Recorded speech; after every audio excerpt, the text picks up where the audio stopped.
السلام علیکم ورحمۃ اللہ وبرکاتہ۔ محترم ناظرین گرامی، اس وقت کے ملک کے حالات بہت ہی بدتر ہو چکے ہیں۔ دن بدن ملک کے حالات بد سے بدتر ہوتے جا رہے ہیں۔ اس سب کی بہت بڑی وجہ یہ ہے، لوگوں کے اندر ایک دوسرے کی دشمنی بیٹھ گئی ہے۔ ایک دوسرے سے نفرت کرنا لوگوں کی فطرت بن چکی ہے، ایک دوسرے پہ الزامات لگانا۔ یہی وجہ ہے کہ آج ہندوستان کے اندر محبت کا نام و نشان مٹ چکا ہے۔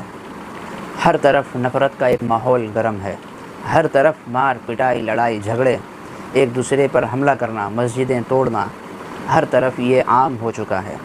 ابھی حال ہی میں آپ نے دیکھا کہ میوات کے اندر جو کچھ بھی فسادات ہوئے، ہندوؤں نے یاترا نکالا، اس کے اندر جو پتھراؤ ہوئے ہیں، پتھر بازی جو کی گئی ہے، یہ سارے الزامات مسلمانوں کے سر پر ڈالا جا رہا ہے زبردستی، حالانکہ اس کا حقیقت سے کوئی لین دین نہیں ہے۔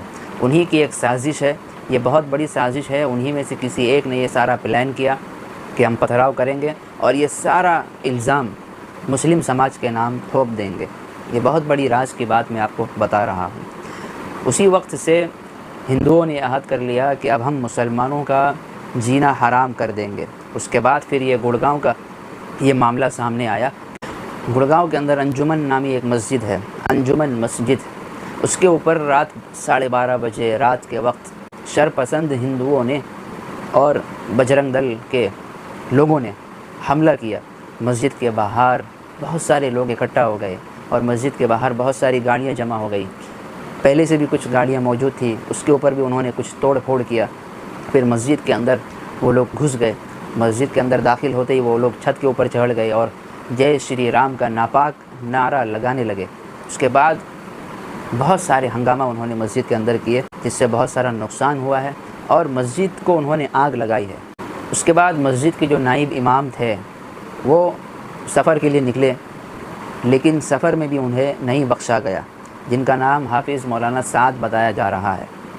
ان کے ساتھ بھی بے دردی والا معاملہ ان جانوروں نے کیا ہے۔ بالآخر ان کو شہید کر دیا گیا، ان کے اوپر ظلم و ستم کے پہاڑ توڑے گئے اور انہیں شہید کر دیا گیا۔ اور بتایا جا رہا ہے کہ اس کے پیچھے، ان تمام ہنگامہ اور فسادات کے پیچھے جس شخص کا ہاتھ ہے وہ جنید کا آروپی بھی رہ چکا ہے۔ جنید جو اس سے پہلے جسے قتل کیا گیا تھا، بے دردی کے ساتھ مارا گیا تھا، پیٹا گیا تھا، اس کا آروپی یہ سارا کچھ گیم پلاننگ کر رہا ہے۔ میں ایک بات بتاتا چلوں کہ تم لوگ مسلمانوں کو کبھی بھی کمزور مت سمجھنا، یہ تمہاری غلط فہمی ہے۔ مسلمان نہ کمزور تھا، نہ ہے، نہ رہے گا، بلکہ اس کے ساتھ تو اللہ کی مدد ہے۔ اس کے ساتھ اللہ نے فرشتے لگائے ہوئے نصرت کے لیے، مدد کے لیے۔ کیا تم نے وہ دور نہیں دیکھا جب آپ علیہ الصلاۃ والسلام کے صحابہ کرام کس طرح کفار سے مقابلہ کیا کرتے تھے؟ کتنے غزوات ہوئے اس وقت۔ غزوہ احد ہوا، غزوہ تبوک ہوا، غزوہ حنین ہوا اور غزوہ بدر ہوا۔ غزوہ بدر تو ایک معجزہ تھا مسلمانوں کے لیے۔ غزوہ بدر کا وہ منظر تمہیں یاد نہیں ہے؟ یاد کرو اس منظر کو جس غزوے کے اندر صرف مسلمان 313 یا 314 تھے، وہ بھی بے سر و سامان، نہ ان کے پاس سواری کا انتظام، نہ ہتھیار کا انتظام، کچھ نہیں۔ اور دوسری طرف کفار کا ایک بھاری بھرکم لشکر ہزاروں کی تعداد میں، بالکل ہتھیار سے لیس، سواری ان کے پاس اویلیبل، ہتھیار ان کے پاس موجود۔ جب ان دونوں جماعت کا آپس میں مقابلہ ہوا تو کس کی جیت ہوئی، کس کی فتح ہوئی؟ کیا تم نے یہ مقابلہ نہیں دیکھا؟ کیا تم نے اس واقعے کو نظر سے نہیں گزارا؟ دیکھ لو، پڑھ لو، مسلمانوں کی تاریخ اٹھا کر دیکھو، مسلمانوں نے کتنی حکومت کی ہے اور عدل و انصاف کے ساتھ حکومت کی ہے۔ انہوں نے کبھی جب بھی کسی مسلمان کا بادشاہ اقتدار کے اوپر بیٹھا تو اس نے عدل و انصاف کی کوشش کی ہے۔ لیکن آج کے حکمران اقتدار کا غلط استعمال کرتے ہیں، پاور کا غلط استعمال ہو رہا ہے۔ بے انصافی اور ناانصافی ان کی فطرت بن چکی ہے۔ اقتدار کے اوپر بیٹھ کر یہ ظلم و ستم کا پہاڑ توڑتے ہیں۔ یہ سمجھتے ہیں کہ مسلمان اقلیت میں ہے، مسلمان کمزور ہے، بزدل ہے۔ ان کا گمان یہ ہے، یہ سارا گمان، یہ سارا تکبر ایک دن ٹوٹ جائے گا اور چکنا چور ہو جائے گا۔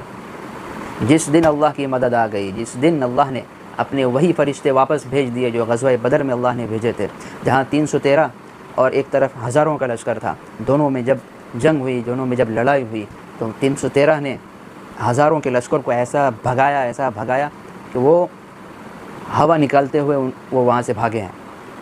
ایسا وہاں سے کافر بھاگے ہیں، کفار بھاگے ہیں کہ وہ منظر تم دیکھو گے تو تمہاری ہمت نہیں ہوگی۔ کیا تم چاہتے ہو کہ وہ دور واپس آ جائے، وہی معاملہ واپس ہو، وہ چیز واپس ریپیٹ ہو؟ تو انتظار کرو، انتظار کرو، اللہ تعالیٰ کی نصرت آئے گی، اللہ کی مدد آئے گی، اور تمہارا حال بھی وہی ہوگا جو دوسرے غزوات میں کافروں کا ہوا، جو غزوہ احد میں کافروں کا ہوا، جو غزوہ بدر میں کافروں کا جو حال ہوا۔ تم اپنی اکثریت کے اوپر گھمنڈ کرتے ہو، تم اپنی اقتدار کے اوپر گھمنڈ کرتے ہو، تم اپنی حکومت کے اوپر گھمنڈ کرتے ہو، تو یہ تمہارا گھمنڈ ہے، یہ ایک دن چکنا چور ہو جائے گا، ایک دن چکنا چور ہوگا۔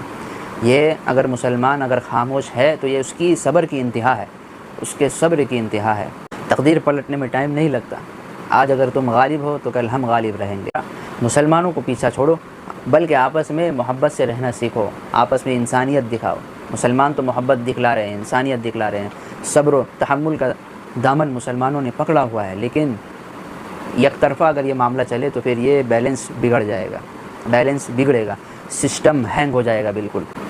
یہ تمام حالات دیکھتے ہوئے جمعیت علماء ہند کی جانب سے ایک بہت ہی اہم گزارشات ائمہ مساجد سے کی جا رہی ہے۔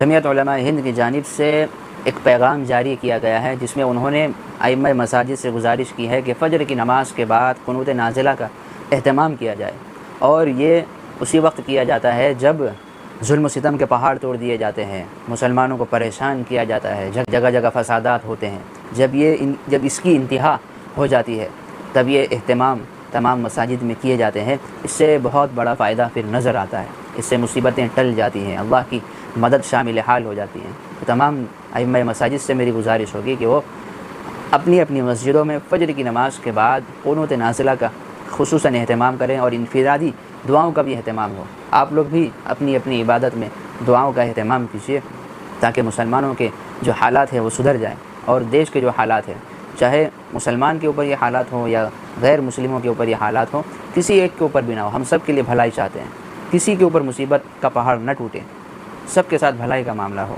سب کے ساتھ۔ تو خصوصاً تمام دیش واسیوں کے لیے میری دعا ہے کہ یہ حالات جلد سے جلد بہتر ہو جائیں، اور آپس میں لوگ میل ملاپ کے ساتھ، محبت کے ساتھ اپنی اپنی زندگی گزار کر اس دار فانی سے دار آخرت کی طرف چلے جائیں۔ السلام علیکم ورحمۃ اللہ۔